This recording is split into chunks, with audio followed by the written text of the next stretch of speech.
Our hearts beat to the city streets. We began to feel the fire. We rise like tall buildings as the chemicals they take us higher. The night's young and it's just begun as she puts her hand in mine. Good morning everyone, कैसे हो आप सब लोग। और daily ना हो कितने सारे हमारे काम ऐसे होते हैं जो हमें करने पड़ते हैं, और हम यही हर हाउस वाइफ आई थिंक यही सोचती रहती है कि किस तरीके से कोई भी काम हम थोड़ा सा इजी वे में कर लें। तो वही इजी वे मैं आपको बताने जा रही हूँ। तो आज ना मेरे को छीलने थे लहसुन, क्योंकि चटनी बनानी थी। तो लहसुन छीलने का ना सबसे आसान जो एक प्रोसेस है ना, जिसमें आप अगर आपको बहुत सारा लहसुन चाहिए होता है, जैसे लहसुन की चटनी में हमको थोड़ा ज़्यादा लहसुन चाहिए होता है, तो इसके लिए हम क्या करेंगे, पानी गर्म करेंगे और गर्म पानी में ना पूरा लहसुन इस तरीके से डाल देंगे। अब ये लहसुन थोड़ी देर के लिए मैं गर्म पानी में ही ढक के रख दूँगी, और इसको छीलना ना बड़ा ही आसान हो जाता है, झटपट। जो टाइम आपको इतने सारे लहसुन छीलने में लगेगा ना, उससे ऐसे समझ लो कि 1/4 भी टाइम आपको नहीं लगने वाला है। इतना आसानी से ये हो जाता है। बहुत मतलब एकदम सही प्रोसेस लगती है मुझे तो, जब भी मुझे अगर बल्क में लहसुन छीलना होता है। बट हाँ, अगर आप ऐसे लहसुन छील कर इसको स्टोर करने वाले हो तो प्लीज़ इसको थोड़ा सा ना न्यूज़पेपर पे या पेपर पे फैला देना, क्योंकि एकदम गीला गीला अगर आप लहसुन स्टोर करोगे तो वो फिर उसमें फंगस आने का डर रहता है। तो इसलिए जब अगर आप स्टोर करने के लिए रख रहे हो तो इसको अच्छे से इसका मॉइस्चर निकल जाए तब तक इसको आप फैला के रखना। उसके बाद आप इसको कोई भी एयर टाइट कंटेनर में भर के रख सकते हो। अब मैं तो देखो यहाँ पे इसकी चटनी बनाने वाली हूँ, तो झटपट से मेरा सारा लहसुन छिल गया और मिर्चियाँ भी तैयार थी, तो बस चटनी बना दी। सेकेंड चीज़ मैं जो आपको बताने जा रही हूँ वो है ये नूडल्स के बारे में। तो काफ़ी लोगों का रहता है कि नूडल्स हमारे चिपक जाते हैं। तो यहाँ पे देखो मैंने नूडल्स बॉईल करते टाइम उसमें ऑयल डाला था, और अभी मैं क्या करूँगी, ये नूडल्स ना अच्छे से बॉईल होने के बाद इनको मैं निकाल लूँगी एक थाली में। जी हाँ, थाली में क्या होता है ना, एक तो ये थोड़े से फैल जाते हैं, इस तरीके से फैलाते फैलाते मैं इनको डाल रही हूँ। ऐसा अगर हम छलनी में करते हैं ना, तो छलनी में थोड़ा सा वो एक जगह गट्ठा सा बन जाता है, तो ज़्यादा चांसेस होते हैं कि वो आपस में चिपक जाए।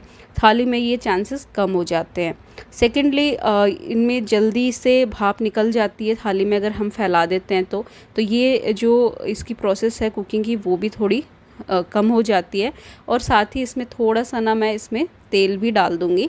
अभी देखो पूरा फैला दिया है ना, तो काफ़ी अच्छे से ये ठंडे भी हो जाएंगे और आपस में ज़्यादा चिपकेंगे भी नहीं। अभी मैं इसमें थोड़ा सा तेल डाल रही हूँ, ये देखो 1 से 2 चम्मच, बस उतना ही। थोड़ा सा मिक्स कर दूँगी और अभी इनको रख दूँगी साइड में। तो अब बस फिर इनको जब मुझे कुछ बनाना होगा बस मैं बना लूँगी। और मैं यहाँ पे बना रही हूँ 2 तरह की स्पैगेटी। तो ये स्पैगेटी हैं, आप नॉर्मल नूडल्स भी कर रहे हो तो वो भी आराम से इस तरीके से हो जाएंगे, बिल्कुल भी नहीं चिपकेंगे। तो ये ट्रिक आपको कैसी लगी मुझे ज़रूर बताना। आज की जो वीडियो है उसमें सारे मैं आपको होम हैक्स ही बता रही हूँ कि आप किस तरीके से आराम से चीज़ों को इजीली कर सकते हो। तो देखो मेरे नूडल्स बिल्कुल भी नहीं चिपके हैं, ठंडे होने के बाद भी ये आराम से देखो खुल रहे हैं। तो ये मेरी पहली डिश यहाँ पे बन गई है जिसमें मैंने रेड सॉस बना के उसमें इनको बनाया है, फिर दूसरा मैंने वाइट सॉस में बनाया था। तो ये अलग अलग मैं इनकी रेसिपी बना रही हूँ, और आराम से देखो खिले खिले हमारे नूडल्स जो हैं वो रेडी हो रहे हैं, बिल्कुल भी नहीं चिपक रहे। खाने में बड़े ही टेस्टी ये लगने वाले हैं, और आपको यकीन भी नहीं आएगा आपने मार्केट स्टाइल खुद घर पे बना दिया एकदम खिले खिले नूडल्स। तो है ना एकदम काम की टिप, बहुत इजी है, बहुत थोड़ा सा आपको अपना दिमाग लगाना है, और बाकी तो हम हैं ही बताने के लिए। तो चीज़ें हम इनफैक्ट हर हाउसवाइफ करती है ऐसा, बट क्योंकि हम वीडियो बना रहे हैं तो बस हमारे पास थोड़े से ज़्यादा आइडियाज़ आ जाते हैं, क्योंकि हमें थोड़ा सा रहता है कि हम किस तरीके से चीज़ों को और ईज़ी आपके लिए लेकर आएँ। तो देखो अभी ये मेरा सोफ़ा है, अब सोफ़े को ऐसे छोड़ती हूँ ना तो बहुत गंदा हो जाता है। कवर लगाएंगे तो 3 से 4 हज़ार के आते हैं। तो क्या करें कि कम पैसों में अच्छे से हमारा सोफ़ा ढका भी रहे, बच्चे गंदा भी कम करें और हमारे जेब खर्ची भी थोड़ी कम हो। तो उसके लिए है हमारे पास ये बहुत ही सुंदर कारपेट। जी हाँ, ये कारपेट है तो थोड़ा मोटा रहता है, तो धूल मिट्टी भी सोफ़े के अंदर बहुत कम जाती है और बच्चे गंदा भी करते हैं ना तो वो इस कारपेट पे ही लग जाता है और कारपेट आसानी से ये वॉशिंग मशीन में धुल जाता है। तो इस कारपेट को मैं तकरीबन 2 साल से यूज़ कर रही हूँ मेरे सोफ़े पे, बिल्कुल ख़राब नहीं हुआ है। हर 15-20 दिन से मैं इसको वॉश कर लेती हूँ वॉशिंग मशीन में और ये आराम से धुलकर एकदम साफ़ साफ़ निकल जाता है। अब बात आई इनके जो हैंड है यहाँ पे, तो इसके लिए हमने एक बड़ा टॉवल लिया, टॉवल को बीच में से काट दिया, मतलब एक जैसा इस टॉवल मिलना मुश्किल था 2, तो इसलिए हमने एक ही सिंगल लेकर उसके 2 टुकड़े कर लिए और अब इसको इस तरीके से हम लगा देंगे। बस हमारे हैंड जो हैं वो भी यहाँ पे ढक जाएंगे और बच्चे जो है इसको गंदा भी नहीं करेंगे। सेम कलर का इसलिए लिया ताकि आपको ज़्यादा मतलब ऐसा दिखने में ज़्यादा गंदा सा ना लगे इसलिए उसी कलर का लिया और बड़ा ही हमको किफ़ायती लगता है। तो इजी वे में और कम पैसों में बहुत आसानी से चीज़ें हो जाती हैं। अब देखो जो 4th हैक है यहाँ पे, जब भी हम कुछ भी बनाते हैं ना तो हम जितने भी छिलके होते हैं अगर प्लेटफॉर्म पे डायरेक्ट डालेंगे तो बहुत ही गंदा हो जाता है। तो इसके लिए आप क्या करें, अगर आप कोई भी सब्ज़ी कट कर रहे हैं, फ्रूट्स कट कर रहे हैं, तो एक प्लेट ले लें और उसमें सारे छिलके डाल लें और फिर उनको आसानी से डस्टबिन में डाल दें। तो आपकी सिर्फ एक प्लेट ही वो गंदी होगी और उसको बस आप वॉश करके रख दो। तो बड़ा ही आसान हो जाता है काम करना और इजी वे में हो जाता है। तो बहुत ज़्यादा आप मैश भी नहीं क्रिएट करोगे और काम भी बड़ी ही आसानी से हो जाएगा। तो देखो सिर्फ एक प्लेट हुई जिसको मैंने अच्छे से वॉश करके बस रख दिया, था ना एकदम इजी। अब 5th हैक इसी चीज़ से लेकर है। तो यहाँ पे देखो मैं टमाटर के छिलके निकाल रही हूँ।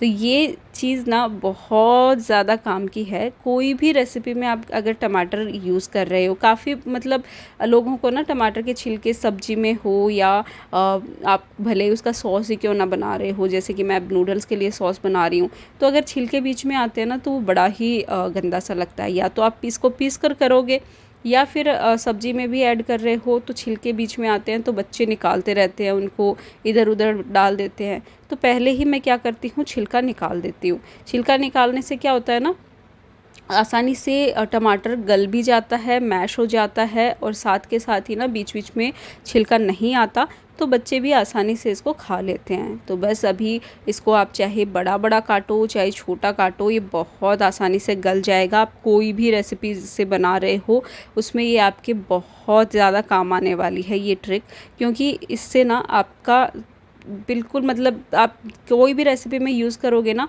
कोई भी इनको निकाल के नहीं फेंकने वाला है, क्योंकि ये मैश हो जाएंगे, पता भी नहीं चलेगा कि आपने टमाटर डाला है उस रेसिपी में।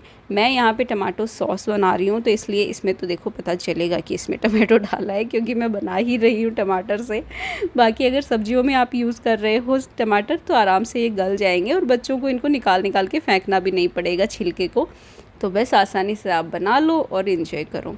अभी देखो यहाँ पे टमाटर देखो कितने अच्छे से हमारे पक रहे हैं और इनको इस तरीके से मैश करेंगे ना तो भले ही अगर आप कोई ग्रेवी बना रहे हो तो उसके लिए भी ऐसे आसानी से पक जाएगा, और सॉस बना रहे हो मेरे जैसे रेड पास्ता के लिए तो उसमें भी आसानी से गल जाएगा। मुझे ना इनको पीसने की ज़रूरत पड़ रही है और ना ही बहुत ज़्यादा मेहनत करने की ज़रूरत पड़ रही है। तो है ना कमाल की ट्रिक। तो इस तरीके से आप ये ट्रिक यूज़ कर सकते हो। तो बस मेरा देखो रेसिपी यहाँ पे बनकर रेडी हो रही है। अभी 6th जो ट्रिक है वो भी यहीं पे मैं आपको बता देती हूँ। हम जब भी कुकिंग करते हैं हमारे पास चम्मच झर पता नहीं क्या क्या हाथ में होता है और हम ऐसे ही रख देते हैं तो हमारा किचन ना गंदा और लगने लगता है। तो उसके लिए आप क्या करें, एक प्लेट ले लें और कोई भी आपके हाथ में जो चम्मच है ना जिससे आप कुकिंग कर रहे हो उसको आसानी से वहाँ पे रखो और बस आपका किचन ज़्यादा गंदा नहीं होगा। तो ये थी मेरी कुछ होम हैक्स जो मैं डेली लाइफ में अप्लाई करती हूँ, तो सोचा कि आपके साथ भी शेयर कर लूँ। और यहाँ पे बनकर रेडी हो गए हैं मेरे दोनों ही पास्ता और फिर एंजॉय करे मैंने बच्चों के साथ मिलकर इनको। और यहाँ पे मैं चॉपस्टिक लेकर तो आई, चलानी आती है मुझे, ऐसा नहीं है मुझे चॉपस्टिक से खाना नहीं आता, बट मेरे हाथों पे ना पता नहीं कैसे थोड़ा सा चिकना चिकना लग रहा था, तो वो फिसल रही थी। तो अन्वी मेरे को चिढ़ा रही थी, मम्मा आपको चॉपस्टिक से नहीं खाना आता। मैंने बोला बेटा आता है मुझे, बट मेरे हाथ पता नहीं कैसे चिपचिप हो रहे हैं।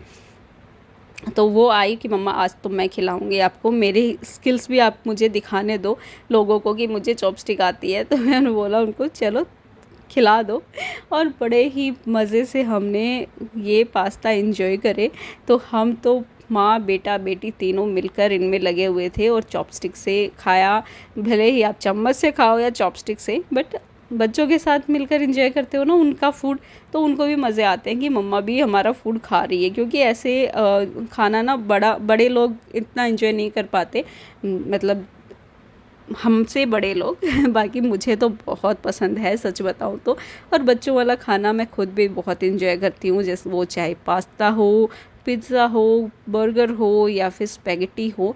लेकिन हाँ, देती हूँ उनको महीने में एक बार ही हूँ, या तो 1 महीने में 1 बार या 2 महीने से हो गया। डेली उनके लिए बिल्कुल नहीं बनता है ये सब, बट हाँ कभी कभी चल जाता है। तो आप अपने बच्चों के साथ कौन सी डिश सबसे ज़्यादा एंजॉय करते हैं मुझे ज़रूर बताना। मैं तो उनकी पसंद की हर डिश उनके साथ एंजॉय कर लेती हूँ, क्योंकि मुझे खुद को भी बहुत पसंद आती हैं। तो बस ये था आज का वीडियो, और कमेंट सेक्शन में बताना आपको मेरी हैक्स कैसे लगे। अगर और भी आपके पास इंटरेस्टिंग हैक्स है ना, तो कमेंट करके बता देना मुझे, मैं उनका भी वीडियो बना के लोगों के साथ शेयर करूँगी, ताकि और लोगों को भी तो पता चले कि आप डेली लाइफ में किस तरीके से अपनी लाइफ आसान बनाते हो। मैं मिलती हूँ नेक्स्ट वीडियो में, बाय बाय।